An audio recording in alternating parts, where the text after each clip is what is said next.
بسم اللہ الرحمن الرحیم۔ السلام علیکم۔ جیل میں ایک ہلچل سی مچی تھی جسے میں سنبھال نہیں پا رہی تھی۔ مجھے کبھی جیلر آ کر کہتی کہ میڈم جلدی سے سیل نمبر 650 میں چلیں، چھوٹی بچی فوت ہو گئی ہے۔ کون سی چھوٹی بچی؟ میں نے تو کبھی یہاں کسی بچی کو جیل کے احاطے میں بھی نہیں دیکھا، تو تم یہ کیا کہہ رہی ہو؟ میں نے کانسٹیبل سے پوچھا تو اس نے مجھ سے وضاحت کی کہ اس 10 سالہ بچی کی عمر کاغذات میں 18 سال درج تھی۔ میرے چہرے پر مارے حیرت کے سوال ابھرنے لگے۔ کیوں 10 سالہ بچی کی عمر 18 سال کیوں درج تھی؟ وہ جی اس لیے کہ 18 سال سے کم عمر بچوں کو سزا نہیں دی جا سکتی، نہ ہی انہیں جیل میں قید کیا جا سکتا ہے۔ میں حیران ہو گئی۔ تو تم نے مجھے بتایا کیوں نہیں سمیرا کہ ایک بے گناہ لڑکی اسی جیل میں قید کر دی گئی ہے جبکہ اس کی عمر محض 10 سال تھی؟ جی میں نے تو آپ کو بہت بار بتانے کی کوشش کی مگر آپ نے سنا ہی نہیں، ماتھے پر بل پڑ گئے تھے۔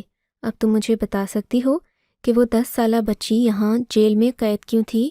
جی وہ تو میں نہیں بتا سکتی ورنہ میری نوکری چلی جائے گی۔ میں نے کہا مجھے بتاؤ۔ میں نے غصے سے کانسٹیبل سائمہ سے پوچھا تو وہ نظریں جھکا کر میرے کمرے سے ہی چلی گئی، گویا وہ مجھے اس بچی کا جرم نہیں بتانا چاہتی تھی۔ مجھے بہت غصہ آ رہا تھا۔ یہ سچ بات ہے کہ میں اپنے پیشے کے ساتھ بہت ایماندار تھی۔ میں نے زندگی میں کبھی بے ایمانی کرنے کا سوچا بھی نہیں تھا، کرنا تو دور کی بات۔ بھلے میری نوکری چلی جائے لیکن میں کسی کا حق ماننا بہت بڑا گناہ سمجھتی تھی، اور اسی لیے میں سختی سے اس بات سے اجتناب کرتی کہ میرے ہاتھوں کوئی زیادتی واقع ہو جائے۔ میں آج بھی ایسا ہی سمجھ رہی تھی کہ مجھے اس بچی کے ساتھ انصاف کرنا ہوگا۔ تھوڑی دیر کے بعد انسپکٹر سائمہ گھبرائی ہوئی پھولی سانسوں کے ساتھ میرے آفس میں دوبارہ داخل ہوئی اور بولی، میڈم جی وہ بچی دم توڑ چکی ہے، لیکن اب مسئلہ یہ ہے کہ ہم اسے وہاں سے نکال بھی نہیں سکتے۔ انسپکٹر سائمہ کی دوسری بات سن کر میں الجھ گئی تھی۔ تم مجھے ایک کے بعد ایک خبر دیے جا رہی ہو مگر اپنے منہ سے سچ بولنا پسند نہیں کرتی۔ کیا فائدہ ہوا تمہاری نوکری کا؟ میں تو تم جیسے لوگوں کی شکل نہیں دیکھنا چاہتی۔ میں اسے یہ کہہ کر آفس سے باہر آئی۔ کمرہ نمبر 650 میں پہنچتے ہوئے مجھے 15 منٹ لگ گئے تھے۔ یہ جیل بہت لمبی ہے، اس میں تو انسان کو معمولی سے کام کے لیے بہت چلنا پڑتا ہے، اگرچہ کمرے چھوٹے چھوٹے ہیں مگر باہر کی راہداری بہت لمبی ہے۔ کمرہ نمبر 650 میں پہنچی تو مجھے کسی کے رونے کی آواز آئی تھی۔ میں نے دیکھا تو آس پاس والے کمروں سے رونے کی آوازیں آ رہی تھیں۔ میں نے سوچا کہ وہاں جانے سے پہلے ان رونے والیوں کا حال پوچھ لوں۔ میں نے دیکھا وہ عورتیں جن کی عمریں 30-35 سے ماتم کر رہی تھیں جیسے ان کا کوئی اپنا بچھڑ گیا ہو۔ میں ان سے پوچھنے لگی کہ کیا ہوا، تم لوگ رو کیوں رہے ہو؟ کہنے لگیں کہ ہم حافظہ طیبہ کے جانے پر رو رہے ہیں۔ کیوں بھائی، وہ تمہاری کوئی رشتہ دار تھی کیا؟ نہیں میڈم جی، وہ ہماری کچھ نہیں لگتی تھی مگر وہ تلاوت کیا کرتی تھی روز رات کے 10 بجے، سونے سے پہلے بھی اور صبح اٹھ کر بھی۔ ہمیں تو پچھلے 6 مہینوں سے اس کی عادت ہو گئی تھی۔ تو کیا وہ پچھلے 6 مہینوں سے یہاں قید تھی؟ میں نے ان عورتوں سے ہی سوال کر لیا۔ جی ہاں، پچھلے 6 مہینے سے وہ اسی جیل میں قید تھی۔ آپ کو آئے ہوئے تو 1 ہفتہ ہوا ہے لیکن ہم اسے پچھلے 6 مہینوں سے اٹھتے سوتے دیکھتے ہیں۔ ہم نے تو اس میں کوئی عیب نہیں پایا۔ آج پتہ نہیں کیسے اس نے تڑپ تڑپ کر جان دے دی۔ وہ ہم سے بھی کہہ رہی تھی کہ وہ جلد ہی یہاں سے چلی جائے گی۔ ہم مذاق کرتے کہ تم تو اتنی چھوٹی عمر میں جیل آ گئی ہو، ضرور تم نے کوئی بہت بڑا جرم کیا ہوگا، اب ساری زندگی تمہیں یہیں کاٹنی پڑے گی۔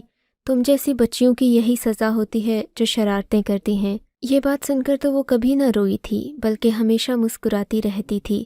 ہمیں اس کی یہی عادتیں پسند تھیں۔ 10 سال کی اس معصوم بچی کے چہرے میں عجیب سی پختگی اور قوت ایمانی تھی۔ وہ ہمیشہ یہی کہتی کہ تم دیکھ لینا، مجھے یہاں سے چھڑانے کے لیے بہت بڑا بادشاہ آئے گا جو بادشاہوں کا بادشاہ ہے۔ اس کی باتیں سن کر ہمیں تو لگتا تھا کہ وہ پاگل ہے۔ ایک عورت پھر سے بین کر کے رونے لگی، ہائے اللہ ایسے نصیب کسی کی بیٹی کے نہ کرے۔ ہم تو اپنی عمریں گزار کے یہاں آئی ہیں، کوئی افسوس نہیں ہم کو، جو کر کے آئی ہیں ہم نے بالکل ٹھیک کیا ہے۔ لیکن اس بچی کا کیا قصور تھا؟ وہ تو معصوم تھی، وہ پھر سے رونے لگی تھیں۔ میں نے دیکھا کہ جیل کا ماحول واقعی میں سوگوار تھا۔ سبھی کو حافظہ طیبہ سے ایک خاص انسیت تھی، جس کی وجہ سے یہ لوگ آج رونے پر مجبور ہو گئے تھے۔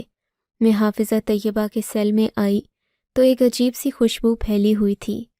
مجھے کانسٹیبل سائمہ نے بتایا کہ حافظہ طیبہ کو خوشبو اور عطر کا خاص شوق تھا۔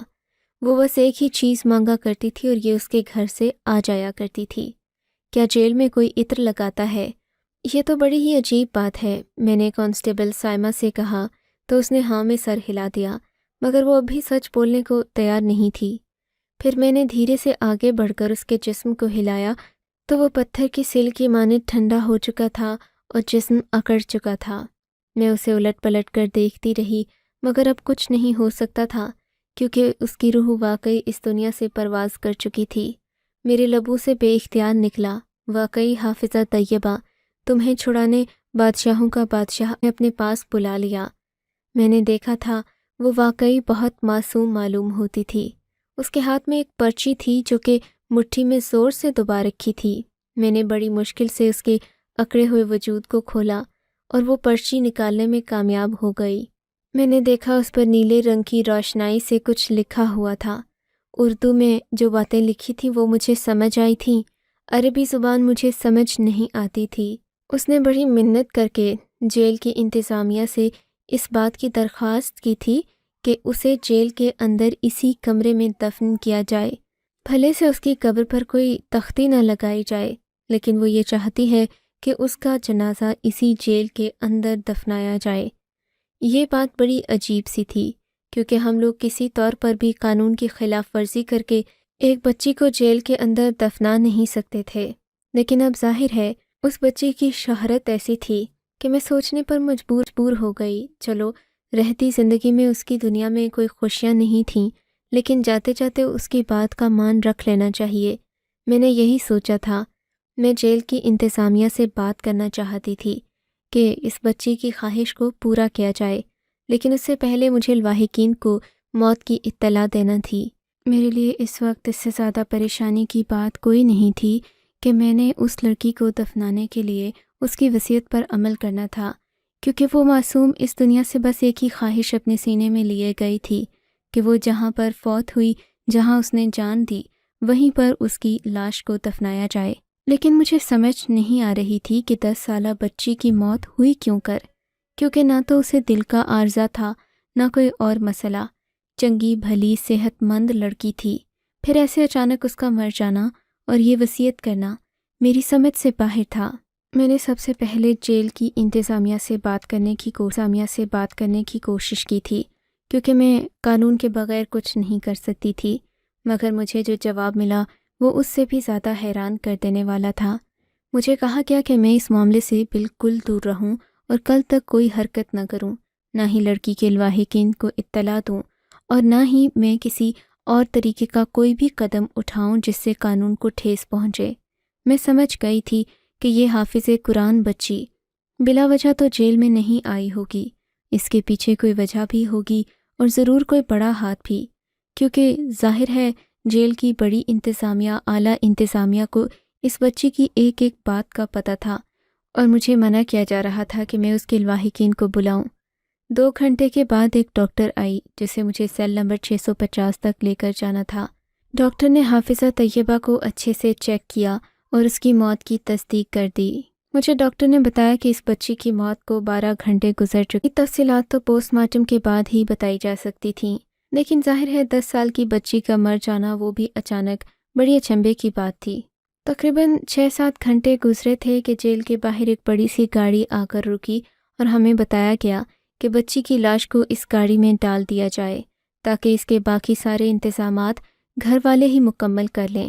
اتنی بڑی گاڑی دیکھ کر میں سمجھ گئی تھی کہ یہ حافظہ طیبہ کے رشتہ دار نہیں ہو سکتے، کیونکہ اتنی غریب سی بچی کے رشتہ دار اتنی بڑی گاڑی کیسے لا سکتے ہیں؟ وہ تو ایک معمولی سی ایمبولینس بھی افورڈ نہیں کر سکتے۔ تھوڑی دیر کے بعد جیل کے اندر 3-4 عورتیں داخل ہوئیں جو کسی بڑے آدمی کی ملازمائیں لگتی تھیں۔ انہوں نے کہا کہ حافظہ طیبہ کی لاش ہمارے حوالے کی جائے۔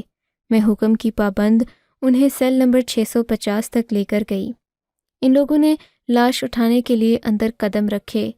اس لاش کو پکڑا، اوپر اٹھانے کی 1000 ممکن کوشش کی، مگر نہ ہی وہ لاش اٹھا سکیں نہ اسے ہلا سکیں۔ ان کے چہروں پر خوف طاری ہو چکا تھا، کیونکہ 10 سال کی بچی کو اٹھانا کوئی زیادہ مشکل بات نہیں ہوتی۔ زیادہ سے زیادہ اس کا وزن 30 سے 35 کلو ہوگا، لیکن وہ اس قدر بھاری ہو چکی تھی کہ وہ 3-4 عورتیں مل کر بھی اسے اٹھا نہیں سکی تھیں۔ وہ ایک دوسرے کے منہ تکنے لگیں۔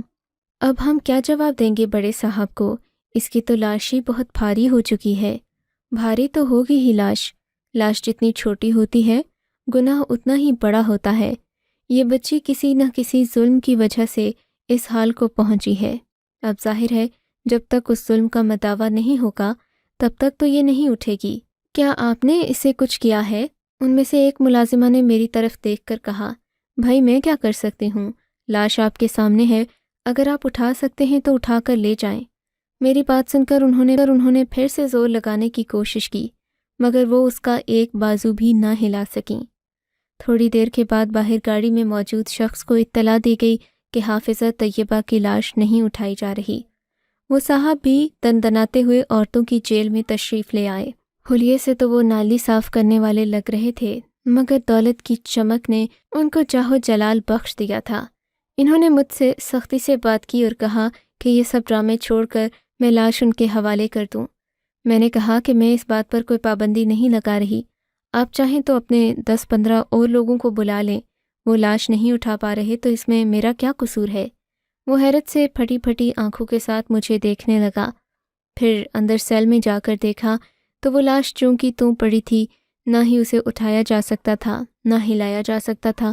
بچی کے چہرے پر عجیب سی مسکراہٹ تھی جو ان سب کے ذہنوں پر لرزہ طاری کر رہی تھی۔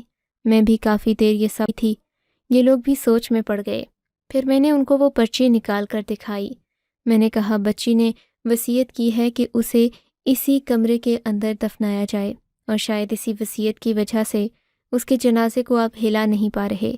حافظ قرآن بچی تھی، اس پر اللہ کا کرم ہوگا، فضل ہوگا، اسی وجہ سے تو یہ معجزہ آپ کو دیکھنے کو ملا ہے۔ میری بات سن کر وہ لوگ مرغوب نظر آ رہے تھے۔ ظاہر ہے میری بات ماننے کے علاوہ ان کے پاس اور کوئی چارہ بھی نہیں تھا۔ تو اگر ہم اسے یہیں دفنا دیتے ہیں تو کسی کو پتہ تو نہیں چلے گا؟ اس بارے میں کچھ نہیں کہہ سکتی۔ میں نے انہیں سیدھا سیدھا جواب دے دیا، چلیں پھر یہ معاملہ ہم آپ پر چھوڑتے ہیں، ہم آپ کو پابند نہیں کریں گے، آپ جو چاہیں اس لاش کے ساتھ کریں، لیکن اگر ہمارا نام کہیں بھی آیا تو اچھا نہیں ہوگا۔ میں نے بس ایک ہی بار ہاں میں سر ہلایا تھا، مجھے پتہ تھا کہ کیا کرنا ہے۔ میں نے جیل کی انتظامیہ کو بھی اس بارے میں مزید تفصیلات نہیں فراہم کرنا تھیں۔ میں نے سائمہ سے پوچھا کہ یہاں قریبی جامع مسجد کون سی ہے؟ وہ تقریباً 12 کلومیٹر دور تھی، مگر اتنی بھی دور نہیں تھی کہ وہاں پہنچا نہ جا سکے۔ میں وہ پرچی لے کر سائمہ کے ساتھ مسجد میں پہنچ گئی۔ اتفاق سے ظہر کا وقت تھا، مولوی صاحب اپنی نماز سے فارغ ہو کر ذکر میں مصروف تھے۔ میں ان کے پاس جا پہنچی۔ میرا حلیہ دیکھ کر وہ گھبرا گئے کہ شاید میں ان پر کوئی کیس کرنے آئی ہوں۔ میں نے بتا دیا کہ میں یہاں ایک بچی کے معاملے میں کوئی بات کرنا چاہتی ہوں۔ انہوں نے مجھ سے تفصیلات پوچھیں۔ میں نے وہ پرچی بھی دکھا دی تو کہنے لگے کہ بیٹی، اس کے لیے تو مجھے تمہارے ساتھ جانا پڑے گا، دیکھنا پڑے گا کہ وہاں پر کیا ماحول ہے، اس کمرے میں اور کیا کیا تھا۔ بچی کے حافظ قرآن ہونے کا بھی کوئی ثبوت ہے تمہارے پاس، یا پھر توہم پرستی کر رہی ہو؟ نہیں علامہ صاحب، توہم پرستی نہیں کر رہی، میں نے جو کچھ اپنی آنکھوں سے دیکھا وہی آپ کو بتا رہی ہوں۔ آپ خود چل کر میں نے جو کچھ اپنی آنکھوں سے دیکھا وہی آپ کو بتا رہی ہوں۔ آپ خود چل کر بھی اس کی لاش کو اٹھا کر دیکھ سکتے ہیں۔ مجھے تو اس کے لواحقین کے بارے میں مکمل معلومات بھی نہیں ہیں، میری 1 ہفتہ پہلے ہی یہاں پوسٹنگ ہوئی ہے، مجھے زیادہ معاملات کا پتہ نہیں ہے۔ آپ میرے ساتھ چلیں گے تو میری رہنمائی ہو جائے گی۔ میری بات سن کر انہوں نے حامی بھر لی اور وہ میرے ساتھ جیل کی سیل نمبر 650 کے اندر آ گئے۔ میں نے دیکھا وہ خود بھی بہت زیادہ پریشان سے ہو گئے تھے، ان کے چہرے پر فکر اور سوچ کے آثار تھے۔ مجھ سے پرچی لے کر دوبارہ پڑھی۔ عربی میں لکھی زبان ان کی سمجھ میں تو آتی تھی، ظاہر ہے میں عربی نہیں سمجھ سکتی تھی، مگر اردو سمجھ گئی تھی۔ انہوں نے کہا کہ بیٹی، اس لڑکی نے تمہیں اپنی قبر بنانے کے لیے یہاں نہیں کہا، بات کچھ اور ہے، تم مجھے 3-4 مزدور بلوا کر دو، پھر میں تمہیں اس ساری بات کی حکمت سمجھاؤں گا، بلکہ ہو سکتا ہے کہ وہ ہوں۔ یہ کہہ کر میں سائمہ کو لے کر اس کمرے سے نکل گئی۔ ہم نے آس پاس سے 3-4 مزدور بلا لیے۔ مزدوروں کے آتے ہی علامہ صاحب نے انہیں حکم دیا کہ آس پاس کی زمین کو کھودنا شروع کرو۔ میں نے کہا کہ اس بچی کا کیا ہوگا جس کا جنازہ کمرے کے عین وسط میں پڑا ہے؟ اگر اس طرح سے مٹی کھودنا شروع کی تو یوں تو لاش کی بے حرمتی ہو جائے گی۔ یہ سن کر علامہ صاحب مسکرائے اور بولے، بیٹی اب تم لاش کو اٹھا کر دیکھو، انشاءاللہ اٹھ جائے گی، اسے اٹھا کر باہر لے جاؤ۔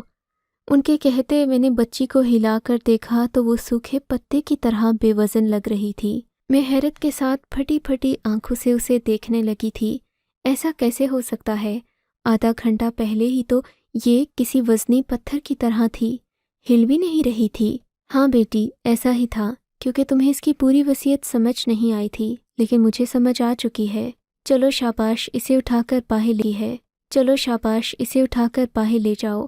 میں نے بچی کو خود ہی اٹھا لیا تھا، زیادہ بھاری نہیں لگ رہی تھی وہ۔ میں نے اسے سائمہ کے حوالے کر دیا اور کہا کہ اس کے کفن دفن کا بندوبست کرو، جب تک علامہ صاحب نے اس کمرہ نمبر 650 کی کھدائی شروع کروا دی۔ میں نے لڑکی کے لواحقین کو بھی اطلاع تو کرنا ہی تھی، کیونکہ نہ ہی میں اس زمیندار سے ڈرتی تھی اور نہ ہی مجھے اپنی نوکری جانے کا خطرہ تھا۔ جو کچھ میں اپنی آنکھوں سے دیکھ چکی تھی، اس کے بعد میرا اللہ پر ایمان مزید مضبوط ہو چکا تھا۔ چند ہی لمحے گزرے تھے کہ بچی کے کفن دفن کی تیاریاں شروع ہو چکی تھیں۔ میں ابھی تک اسی سوچ میں گم تھی کہ آخر اس بچی کو اس جیل میں کیوں بند کیا گیا تھا۔ میں نے اس کے لواحقین سے ملنے کا فیصلہ کیا۔ کمرے کی کھدائی جاری تھی جب اس کے ماں باپ لٹے پٹے خستہ حال سے میرے سامنے بیٹھے تھے۔ میں نے انہیں ان کی بیٹی کی موت کی اطلاع دی تو وہ پھٹی پھٹی آنکھوں سے مجھے دیکھنے لگے۔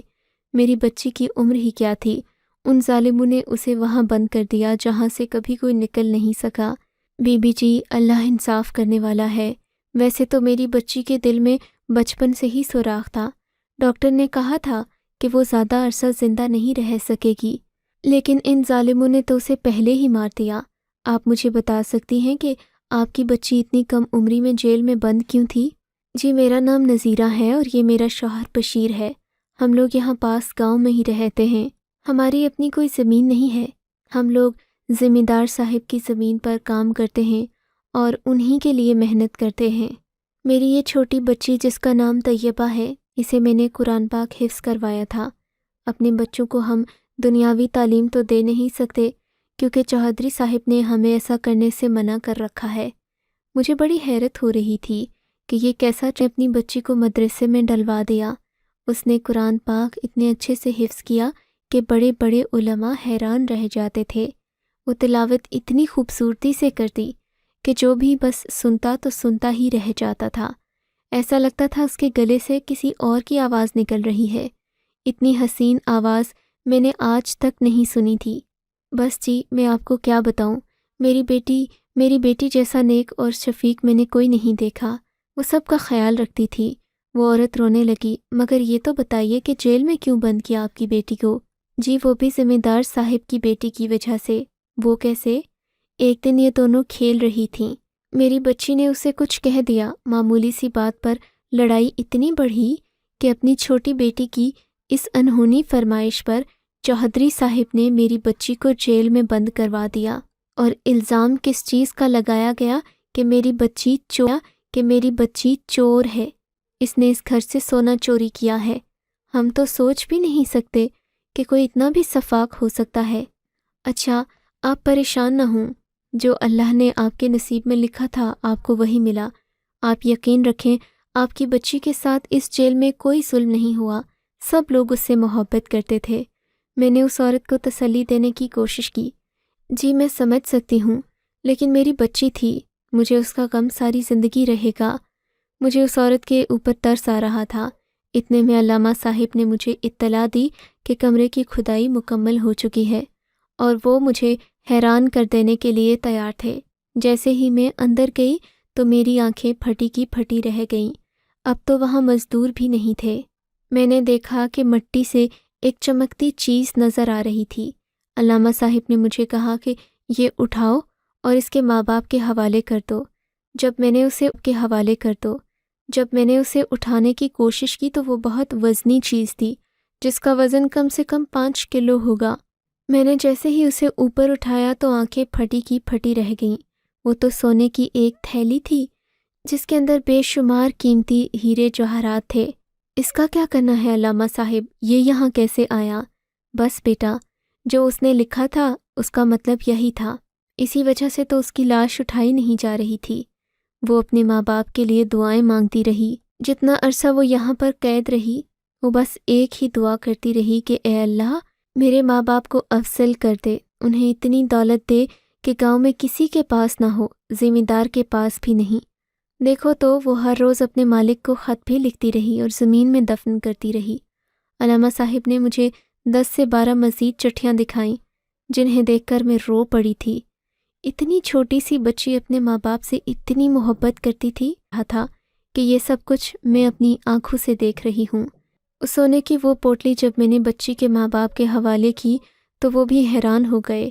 وہ میری طرف ایسے دیکھنے لگے جیسے میں ان کے ساتھ کوئی مذاق کر رہی ہوں۔ اگرچہ یہ سب کچھ ان کی بچی کی موت کا ازالہ تو نہیں تھا، لیکن اگلے 1 سال میں چوہدری سے زیادہ جائیداد اور محلات بنا کر انہوں نے چوہدری کو حیران ضرور کیا تھا۔ سچ ہے کہ ایک حافظ قرآن کی دعا ضرور قبول ہوتی ہے، کیونکہ اس کے آپ کو اگر یہ کہانی اچھی لگی ہے تو اس ویڈیو کو لائک کیجیے اور اس طرح کی مزید کہانیاں سننے کے لیے ہمارے چینل کو ضرور سبسکرائب کیجیے۔ کہانی سننے کا شکریہ۔ آپ سے ملاقات ہوگی اگلی ویڈیو میں، تب تک کے لیے اللہ حافظ۔